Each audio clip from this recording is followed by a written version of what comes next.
Welcome to the Best Living Show. I'm your host, Dr. Rachel Sweet. Breathe, eat, sleep, thrive in every aspect of your life. What does thriving actually mean? Thriving is not a word, it's an action, a way of living. And that's what the Best Living Show is all about. So get ready, step into a new narrative, and find a new way of being. There's a beautiful connection, a spark that flies at the intersection between the genetic code and your internal guidance system. We're going to throw away the culture that would tell us that thriving is something only for a few. Every one of us is unique. It's our time to discover why. The Best Living Show starts now. Hey, everybody, welcome. I'm Dr. Pat. And of course, I love when I get to do these premiere shows.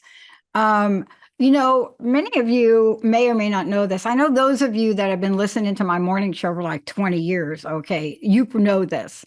You know that there's this journey that we take with people because my vision was always to help people have a voice in this world for helping other people.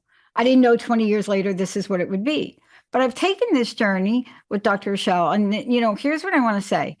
When you think of Dr. Rachel, and you think of, wait a minute, what is she talking about? Best Living Show. What? Oh, yes. Okay. Best Living. I want that. I want that. I want to be able to thrive in every part of my life. But what is she saying? Wait a minute. She's saying something else. Breathe, eat, sleep. Oh, that too. This is what you're going to hear from somebody that is such an absolute desired practitioner to help us understand how to do this. Now, here's what I want to say.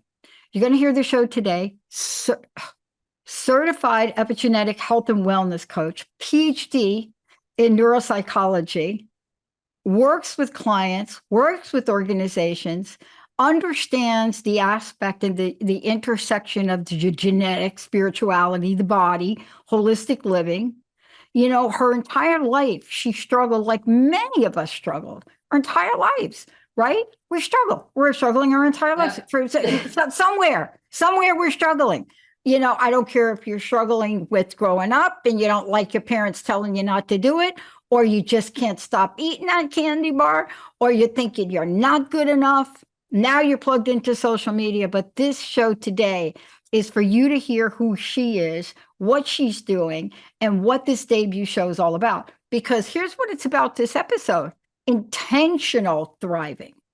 Intentional thriving. That is so important, because if you're not intentionally thriving, then you're intentionally not thriving. Dr. Sweet, right? I mean, what am I saying? Yeah. I mean, if you're not doing that, you're doing this. That's right. So, a lot of times the world has us on what I call default, right? Where we get up, we're packing our lunch, we're going to work, we're driving the car, get home, we've got the to-do list, the schedules, and we're just going from thing to thing to thing. And we're just, most of the time, we're, as they say, running on our hamster wheel and no idea where we're going, right? We're just so busy, and a lot of times that doesn't lead to thriving. So the idea is to take that step back and think to yourself, what is it that I'm doing? How am I feeling? Is this where I want to be going? Because, it may say, people say, oh, it's okay, it's cliche, don't just survive, thrive. But if you're not intentionally thriving, you're not progressing towards that goal, despite all the challenges that we have, right? Because you're not thinking about your journey and where it's going. Does that make sense? Well, it does make sense, because wait a minute, let me just ask you a question, because this is so interesting. I had this situation today, and, I'm not saying that there aren't points in time in life where we're just chill, Yeah. right? We're just hanging out. We do that. We do. Yeah. We breathe, we eat, we sleep. Okay. Mm-hmm. But what if we want something in life? What if there's this thing we want? I want to know from you, because there is never a mistake when I do these shows, and even my own show. If I come up with a topic, it is usually something that's smack in the middle of my forehead, or it hit me in my heart, or better yet, it hit me in my gut, or more importantly, it's probably giving me a backache or something that really. But for you to be who you are in the world, I mean, you're an esteemed doctor. You're somebody that's been out there helping other people. You're helping the organizations. You're highly creative, innovative. You're solution based. And now here you are today talking about something. How difficult was this for you in your journey to be like who you are right now? How difficult was this? What did you have to Yeah. overcome to even talk about this? Yeah, it's been an incredibly hard journey, starting in childhood. I think we all want to be better. We all want to be successful, but sometimes, in life, things don't work out the way we expected. I was told when I was in school that I wouldn't go to college, that I didn't have the smarts for that. And luckily I had a mother and a father that said, well, we're not going to listen to that, and we're taking her out of this school, and we're going to figure this out. And myself from that process had to really look throughout my life continually at different stages. How can I use my strengths? What am I good at?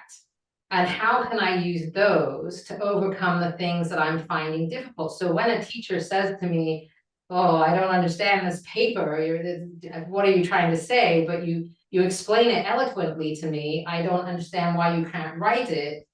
I have to explain, well, I have a learning disability, and it, my brain doesn't connect to the pen on the paper very well. But I can speak, and I can illustrate what I'm trying to say. And so I took that and said, all right, I'm gonna find classes with teachers where I can speak rather than write, and really look at that. And I even, like, in my own health journey, I had to look at myself and how I could really take a look inside and take, my strengths and use that to thrive. Yeah. I love this, because you and I were told the same thing. I mean, we now know a little bit more about learning differences. We now know a lot more.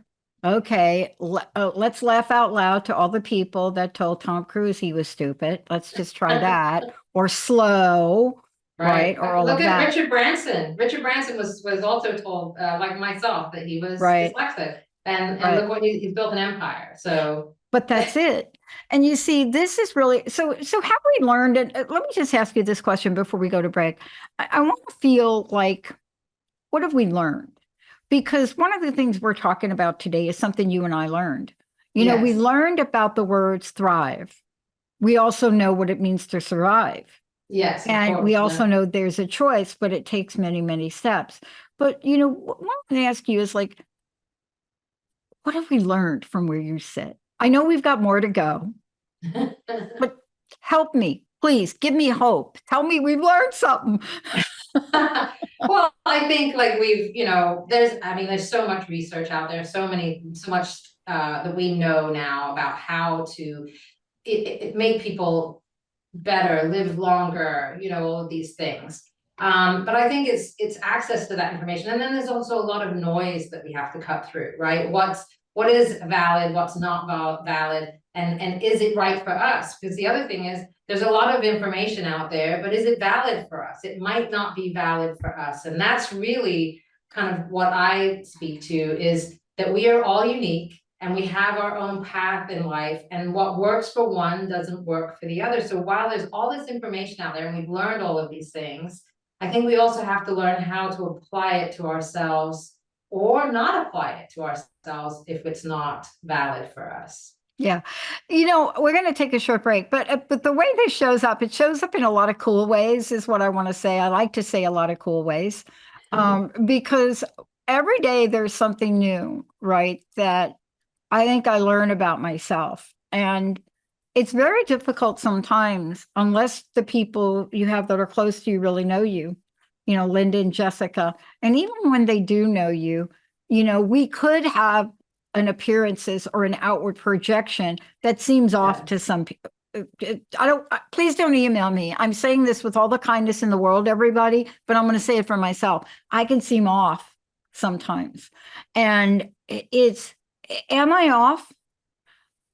When we come back, we're going to talk about what does this journey to thriving look like? Mhm. Even if you get performance reviews in the corporate America, Fortune 50 company, and you get these reviews and they're really great, and somebody, all it takes is one person to do this, then they all do it like every year, puts in your review, great. A lot of ideas, always outstanding, but we think she's from another planet. Let's take a short break. When we come back, that's now a compliment to me. When we come back, we're going to talk about something very important. What if you don't feel like you belong to the crowd? What if you listen to what people say?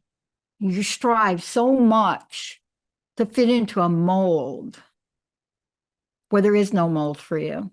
We're going to take a short break. We'll be right back. What do you think? Ready? Let's go to break. Good.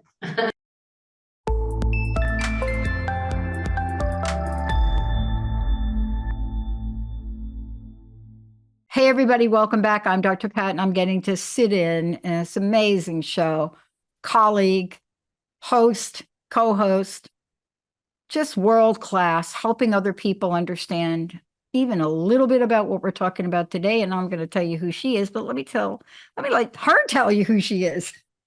Thanks, Dr. Pat. I am Dr. Rachel Simpson Sweet, and I want to welcome you to the Best Living Show, where we are going to learn to breathe, eat, sleep, and thrive in every aspect of your life. And before we took the break, you asked about kind of not fitting in, the idea of maybe we don't, I don't fit in this mold or that mold, and if maybe there's not a mold for me. And I think, there's times in our life when we all feel that way, right? We feel like this just doesn't work for me, or, we might try something and say, well, it worked for you, but it won't work for me. And I think that's okay. I think we can find what works for us. And I think that's what part of thriving is. I had weight loss issues my entire life. I told my story in a book, and that was published last year. And I describe how, as a child, I would grow wide, and then I'd grow tall, and then I'd grow wide, and I'd grow tall. And at some point I stopped growing tall and just became wide. And, I didn't feel like I fit in school, and, I didn't like going to the gym, and I didn't like going to buy clothes and all that. But then I had to find who I was, and find a way to thrive with who I was and what my genetics were, because I wasn't like everybody else. And that was how I got to this point, is from that constant journey of finding out who am I, and changing that, and each moment saying to myself, well, this just doesn't make me feel good. How can I feel better? How can I be better? And then find a way to do that. Yeah. It's fascinating we're talking about this, because I want to do a little demonstration, if I could, without messing this whole thing up so much. But, you go through these trainings and people teach you different things, and they tell you, this is how you should show up in front of this. And this is how, right. You get you get the standard definition, how you do a show, how you don't do a show, what you should do. And I find myself, it's interesting recently. I mean, I got this camera that you tilt for a reason, because there's something about staring straight on the computer screen that bothers me. And so I have a different setup that I try. So I just moved that over. I just moved this over. I turn this like this for some reason, right? I can't explain it to anybody why I'm doing it. I'm just showing everybody. Now, from a camera's perspective, they're like, what are you showing people? What is that angle? Like, what are you doing with that? Why do everybody want to look down your wall? From where I sit, I just did something to make myself, I don't know, relax better. I have a turned computer. My mic is closer. It's a different perspective. Mm-hmm. And I did this the other day. I saved this to do for your show too, on air, because if we can't figure out what our groove is, then intentionally or intentional thriving, if we can't find our groove, my groove, your groove's different, Linda's groove's different, Jessica, everybody, but we have to find that groove, because if we don't find that groove, then we're always butting up. Help me with this. We're always butting up with an array of distraction. Absolutely. Yeah. Right? You want to talk to that? So it's so interesting because I heard about this research that a scientist did, and I don't remember the name. This is the first time I've heard about this research. And they took people out into the woods and they said, we want you to walk in a straight line, no GPS or anything like that. And they said, for sure, we can do this. We can walk in a straight line. And I thought to myself, yeah, I could do that. You could follow the tree line, walk in a straight line. And what they noticed was that people kept walking around in circles.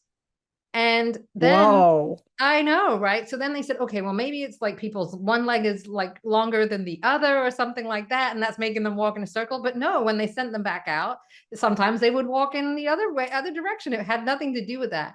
And it was all really that people had a sense that, well, I know where I'm going, but at some point they lose their bearings and they just tend to walk in circles. And I thought, what a fantastic metaphor for life, because we just tend to go out saying, yes, I can do this and I know what I'm doing. And then somewhere along the line, because we're not measuring, because we're not looking, we're not attending, we're not awake, we just end up walking in circles. And then all of a sudden we're like 10 years down the road and you're like, how did I get here? I haven't gone anywhere. I'm stuck.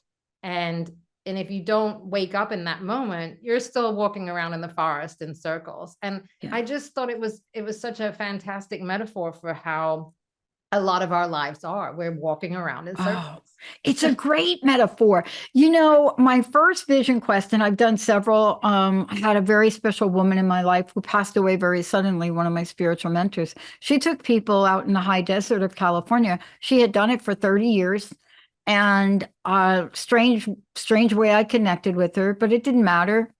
Went out my first vision quest and then did several others. But she looked at me. I mean, everybody's in the group, but she looks at me. She didn't know me very well. And she says, if you wander away, like you get lost, if you wander away like too far, stop. That's what she told me. I thought this was a joke, but it wasn't. Stop. I want you to take all your clothes off. And I want you to lay down in the sand with your face down. Now, I thought to myself, that ain't ever happening. And then it did, because I did exactly what she knew I would do. I left my base camp, which was on very high, the highest point in the high desert I could find. And I walked to a tree that looked like it was 5 minutes away. Anybody that knows anything about the desert who's ever been there, what they don't tell you is what you just described. They don't tell you that what looks like a straight line contains at least anywhere from 20 to 40 sand dunes you got to go up and down. I got there, never looked back, couldn't go back. And it's so funny you brought this up. Now, I'm not telling everybody to take your clothes off and lay down wherever you are. I mean, she explained why that was for me later. But she told me to stop. Right. And get in touch with the earth. Yeah. We don't do that. So, you know, today you're talking about breathe, eat, sleep. She was telling me that, although there was no eating out in Vision Quest there for that day, but there was water. Yeah. Yeah. You know, it's crazy because, we've come through this industrial age and it's brought us some amazing inventions, some amazing technology. But what it has done is kind of disconnected us from our roots, our earth, you know, even food, because these days people are so fast and running everywhere that, you know, they got to go to work, they come home from work, they got to go to the soccer game. And, you know, they just grabbing whatever they can. And again, it's not serving them because it's ultra processed a lot of times. It contains things that are not good. So it's what she's telling you is, yeah, stop and get connected, and so that you can find out where you are, right? And that is really what I am going to ask people to do today, is to stop and think about where you're disconnected and where you can reconnect. And so I was actually walking through the forest when I kind of came up with best living. Because I was thinking about, like, what are the things that are important to me for people to thrive? And for me, it starts obviously with you, the person, and how you're breathing, how you're eating, and then also how you're sleeping. Those things are so simple, but they also drive a lot of what happens in our life. And if you're not connected to that in some way, then you really are not connected to Yeah. yourself and the universe that you're living in. Yeah. You know, it's so interesting because one of the things I wanted to ask you with too is there are I can pinpoint about 4 really pivotal things in my life that really what's the expression? I don't use this, but it's got me off my game. Let's just call it that. And the game is game of life. Right. And when I say get you off your game, I mean, you know, you have to look at the things that really have you hit bottom or do something like that. Now, some of them were, let's just call them you and me behavioral, if we do, but other ones had to do with the physical, the body. Right. And there were 2 in particular I want to talk to you about, because one for me was menopause at a very young age. Like, what? And the other one I'm not going to talk about on this show, but that was getting prescribed gabapentin recently for my knees, a nerve blocker. Right. And my nerves still don't remember who my body is. But let's talk about the menopause thing for a minute. Women don't talk about it enough in the way that we talk about how it affects us. Yeah. Yeah. And what's interesting is I don't know. I mean, I always say when I'm talking to other people, like, okay, half of the population goes through this, and yet we don't talk about it, right? Exactly. People suffer. I've been in some of groups on social media, and I see women who are depressed and they can't sleep, and they are not thriving. They don't know what to do, and there's so much misinformation. And I even had someone say to me the other day, like, oh, the hot flashes are coming. And I feel like ever since I had my birthday, they're just getting worse, and I'm tired. And I went to the doctor and they said, I asked about, hormonal replacement. And they said, no, we don't do that. And, and I thought, oh, so, there's a lot of, the problem is that the science and doctors haven't kind of caught up. And so there was a lot of research in menopause and hormonal replacements therapy, and it was causing issues, right? And they just heard that and ran with it. Whereas now we have, better technology, bioidentical hormones, and women can take those and feel better. And in fact, it's better for their heart health. So, especially if they're taking that hormonal replacement within 5 years of going through menopause, it can actually be really beneficial. But the thing is, and I said to this lady who brought it up to me about the hot flashes and everything, I said, well, had you had your hormones tested before? Do you know what they were like normally, like before menopause? And she's kind of like, no, I really didn't know what they were. I said, well, I would have them tested now, because as you go through menopause, you want to keep those levels the same.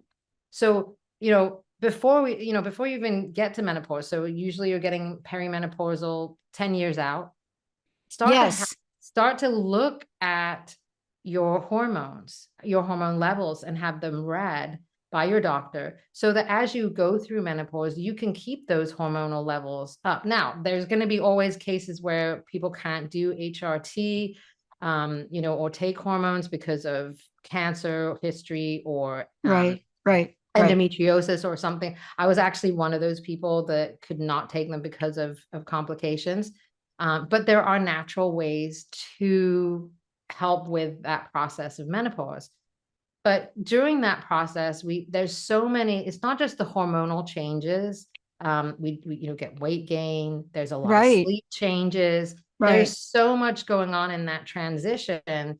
And for some women, it can be so brutal. I know for me, it was very hard.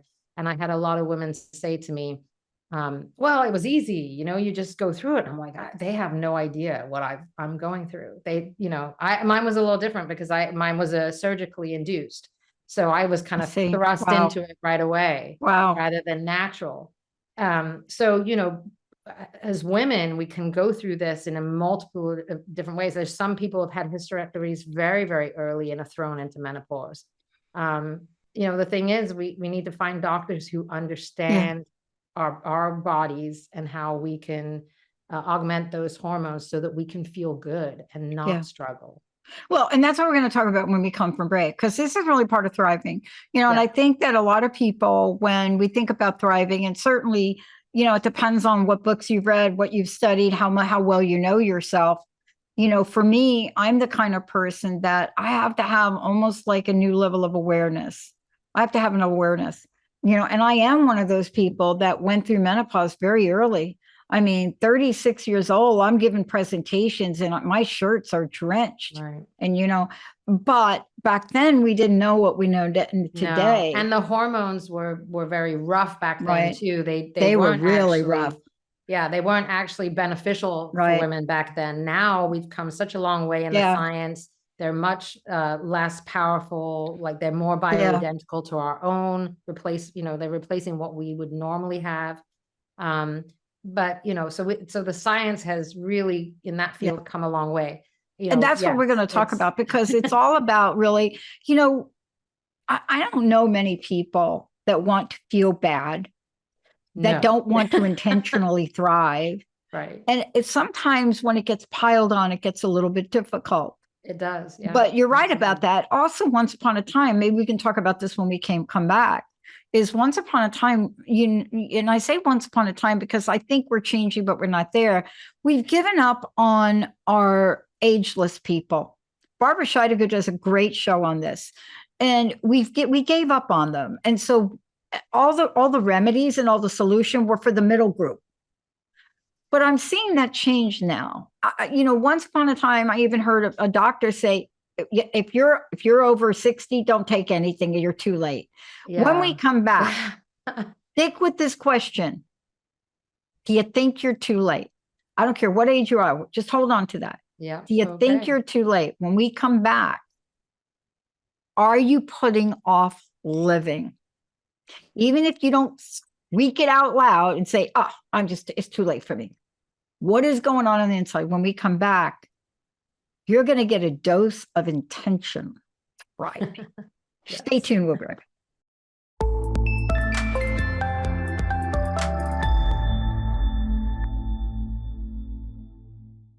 Hello and welcome back to the Best Living Show. I am Dr. Rachel Simpson Sweet, and I am joined by Dr. Pat.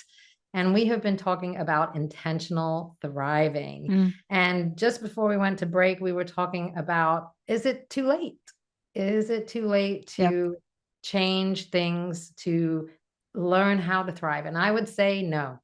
Our body is amazing, and it will do amazing things if we put it in the right environment. And that's what intentional thriving is about. What can we do intentionally to make ourselves feel better? And I know, you know, you said that one of your friends was told that, you know, too it's too late for her. And 60, I know, too late. my grandmother was told the same thing, too late for you, you know, certain ailments that she had. And she used to tell me, I don't recommend getting old. And I think now, you know, we have so many things available to us, and there's so many more molecules and things, and that can extend our life, ways of eating that can extend our life. And, you know, some of it is just natural, like, you know, reducing our stress, making sure that we're breathing right. And some of that is to do breathing exercises so that we're in what they call coherence, right? With the heart rate variability. Also really concentrating on sleep. Sleep as we get older, right, becomes more fragile. So it's even more important to focus on sleep. And in menopause, sleep is really affected mostly because of those changes in the hormones and the surges of the different chemicals through our body. all of a sudden we feel like we're going to spontaneously combust and we're woken up at 5 o'clock in the morning. And then we're like, oh, can't get back to sleep. Right. But so, we can use things that are natural to come, so one of the things that I used for menopause with the hot flashes was black cohosh. I found that Oh, yeah. great for me. Yeah. And that really took the edge off of those hot flashes, and it helped me sleep better. But also just how you design your sleeping environment. But all of these things can lead to a longer, more thriving life. So I don't think that you can say that it's ever too late. And now what we're finding with genetics, we can test what they call methylation markers. And it's just a small little sample of blood. And we look at the methylation markers and we can tell that your rate of aging and how your immune system is functioning. And you can, by the way that you diet, the way that you exercise, getting great sleep, right? So breathe, eat, sleep, thrive. You can literally turn the clock back now. Not the pass of the sun around the earth, right? We can't change that. We are going to get chronologically older, but internally, we can get younger. And if we can rest 1 year every year, then are we immortal? That's a good question, right? I don't know. Yeah. Let me look. I listened to when my friend's granddaughter was young. Those are the conversations you really need to listen to if you want to get smart. It's just listen to kids. Yeah. And we were sitting there. I don't know what we were doing, but we're coming out. I think it was coming out of a church. We picked her up from her Catholic school, whatever that was. And we came out and we were all talking there. And I don't know why she brought this up. I don't know why Cass brought it up. But come out, priest came out, everybody came out, says to him, right? My auntie, Patty, says Moses lived 900 years. Yeah. and I looked and I said, yeah, well, I know 900. I ballpark 900, something like that. I don't know, like that. And the priest was like, well, what do you think? And it was a really short conversation. But he says, well, Moses lived in a different time to this kid. And so she says, how so? How is it different? Moses didn't know he had to die at 65 years old. This is just little kid. He said, right. Nobody told Moses. Yeah. So she must be listening to everybody about the Social Security, right? Right. So yeah. She says, nobody told Moses, why do we tell people we have to die at 65? Yeah. You see, that's what we're doing now in our society. Right. That's yeah. what we're doing. We say like, oh, well, the life expectancy is, but, I love, actually, if you've ever looked at strange Bragg's amino acids, and on the back it says, to live to 120, right? Because that comes from a Bible verse. I give them 120 years. Yep. And of course we have now, I saw a lady in a picture the other day standing next to this big rhododendron tree that she'd planted. She's 122 years old. Yep. And she planted that bush 100 years ago, and it's like massive now. So the thing is, we don't know what the limit is. And I'm going to do a plug here. I have a book that came out this week. And one of my hey, hold that up there so everybody see that, because that's intentional. That's intentional thriving. Yes.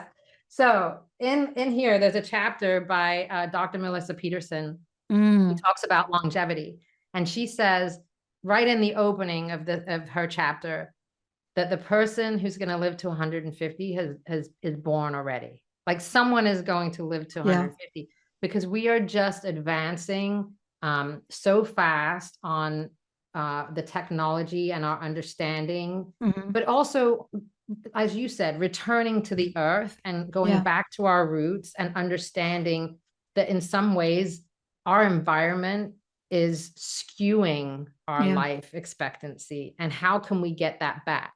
And Yeah. and that's really like what this book is about. It's like, how Yeah. can you look at your genetics, look at who you are, blueprint biologically, and then work to change that. And part of that is living longer, healthier, and thriving. Let's skip the break. I want to let people know how to get the book. Can you mention how to get the book? Where is the book available? Yes. So it is Is it on your available. website? Is available actually on Amazon.com. So you can go right to Amazon.com and order it. I have it at a discount actually today. We're doing a 48-hour sale. And give everybody the title of the book too. It's Expressive Origins, the tales of how 2 strands of DNA impact health and longevity. And I wrote this with 10 other powerful ladies, who are also in this space of who coach for epigenetics, who teach, who have organizations that lead the way in this. And so they talk about different things, longevity. They talk about their own experiences with their genetics and how they transformed their lives from having an autoimmune disorder and being on multiple medications and getting off of those medications and feeling better. So there's something in here for everyone.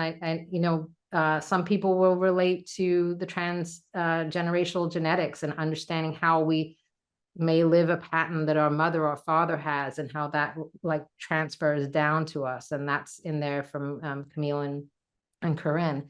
And then I really start the book with the best living, how we breathe, how we eat. And within the eat section is our energy, our movement, how we can get that, and understanding how that works epigenetically. And then sleep, because sleep to me is foundational. We have to have great sleep. And to me, sleep is what all the other health sits on. And then, the thing is, if we don't have our health, what do we have, right? Yeah. Because this is our home. This is what we live in. We were given our body, and this is where we live, and we got to take care of it, because if we can't move, if we can't think, then we can't enjoy, we can't make money, we can't go hug our kids, our grandkids. So somebody asked me, let me ask you this question. Somebody asked me the other day, what did I think was one of the greatest forgotten ageless secrets? And I don't know why I said it, but I had a flashback on my grandma. And I said collagen. And they said, oh, you mean the powder? And I was like, no. Grandmama would get all the leftover bones and whatever she could get from the butcher down the street. I mean, I said, we had bone boiling weekend. She would get 3 days of this. Yeah. And I'm telling you, I never really understood. When you're younger, you don't know, but that's what we kids got. We were loaded up with fresh parsley. I mean, if you looked in her bone broth and you saw bone broth, right? It was like right there, bone broth. And I said, my mother still does it. Actually, I still my do grandmother it too. I still do it. And I do too. Yeah, just you get a chicken, and then after the chicken or the turkey's done, you throw it in the pressure cooker and you boil it up with all the vegetables, right? That's it. And think about what you just said though, and look at how that ties to it. Because you see, up until a point, that generation, and then everybody stopped. And this is so fascinating. The other one is cod liver oil. Oh, remember, you used to get a spoonful of cod liver oil. Oh my God, did I? Was it really cod liver? Do you think it was actually cod liver? Yeah, because it's got all the omegas in it. It did. Those are essential. Why did we stop that? I don't know, because people don't eat enough. They only get maybe a few milligrams now, megagrams of, and we need grams of it. So we need grams. We do. We need at least 1 to 2 grams a day, and we're getting maybe 150. Look at milligrams. Here's the deal. We need all this. Do you know why? Because there's something that you didn't talk about, which you're going to talk about. I think it's the most important element of intentional thriving.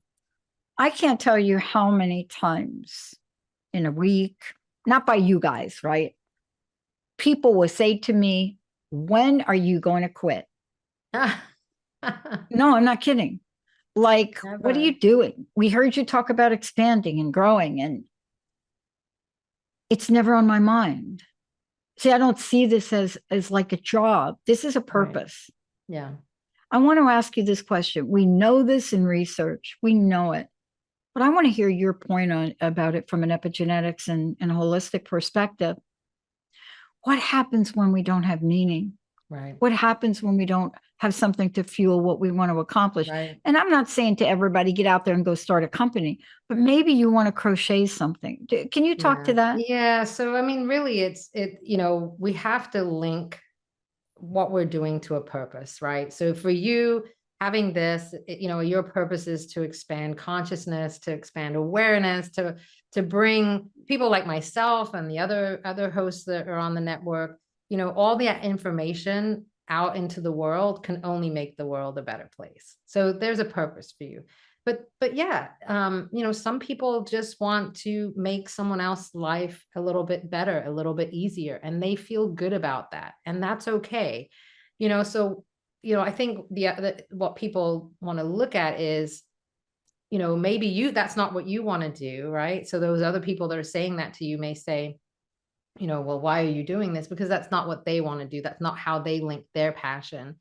But perhaps the question is, what is it that they like to do? How do they like to link their passion Exactly. to what they're doing? And for me, I struggled all my life with my weight. Yeah, me too. I struggled with going to school. I've struggled financially. I've had, struggles in much like many people have had. But you have to have, I always say to myself, well, I can't just quit. What if I quit? What am I doing? Like I'm not living if I quit. I have to keep going regardless of what I'm facing. And I think it's so easy now with social media, our phones, that we can get distracted, right? We can just dive into that, get our dopamine hit, right? You've all heard that, get the dopamine hit, though the brain signals light up and we feel better momentarily, but then that goes away and it crashes and we've got to, go again for that dopamine hit. And I think really what you're saying is if someone finds a purpose, they don't need that constant dopamine hit. And I think if we look around life now, like, I don't think people feel like they have a purpose or a direction. And so again, it's about waking up and what is that? What is your purpose? I heard a story of a girl the other day. She's working in a corporate environment and she's building all their processes and their systems. And all of a sudden it was like the light bulb went off and she said, wait a second, you know what? I'm building my own prison here. Basically, like I have to work within these I don't want to do this. This doesn't fit with what I want to do. And she immediately quit. And now she's coaching other people in the business world. And it was just such a profound thing that she all of a sudden had that calling from deep inside of her that said, this is not who you are. Yeah. This is great. And you're providing this for somebody else and that's what they want, but that's not what you want. And so she went and did something for herself. And, there was ramifications within that. She didn't have a lot of money, but she made it. She survived. She figured out a way to do it. And now she's thriving, which is great. You so see, that's important now. And let me ask you this question as a follow-up to that is the numbers are out for women. The post-COVID numbers, the effect of COVID, what women have gone through, they're now being published and they would make you cry. They would make anybody cry. Especially moms, but not only women in general. It's just something that has happened. The other night I watched the Oscars and I said to Linda, I was not excited about them, but I cried for the last 40 minutes of them.